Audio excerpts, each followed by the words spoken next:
And with the vehicle up in the air on the service lift, he was unable to just move the passenger and driver's front wheels, tires, couldn't spin them.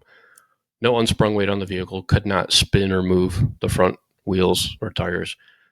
The front brakes are locked up on this vehicle. So I'm really glad that I went with my gut and decided to drive the vehicle on behalf of the client. Had I have called that client and said, hey, Mr. Jones, Mrs. Jones, we checked out your vehicle.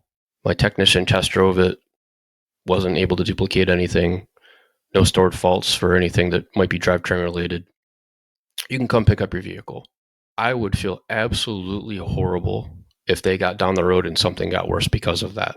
And the reason that I mention having worked with technicians for so long and having that trust, it's paramount. And I don't really feel that the technician wanted to overlook that vehicle. I don't feel that he was rushed to check out that vehicle.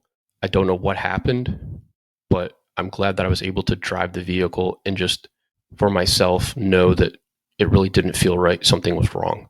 It ended up the hydro boost unit is failing. And that's a very, very expensive part on those vehicles.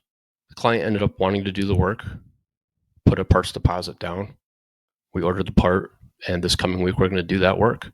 And I've had several transactions with that technician over the year where I just didn't feel that maybe he was really invested in figuring out the client's concern, or maybe thought it wasn't a great ticket to start with, and that maybe, to be honest, he just didn't care. And that's the exception, not the rule. I've worked with these people for a very long time, and this particular technician, everybody has their good days and their bad days. But in that moment, I felt obligated. I felt obligated to test drive the vehicle. And as I had mentioned in episode 1, as a service advisor, you are the first and last line of defense for your client. You are your client's advocate. You're a client advocate. You want to give them the best experience possible.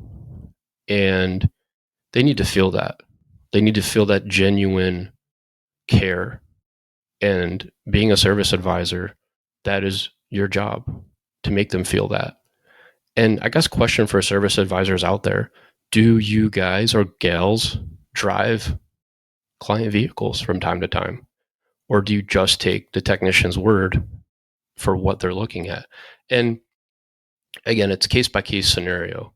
But in this particular instance, this was a seasoned technician that said he drove the vehicle and he didn't feel anything weird. And I just don't know how that was possible.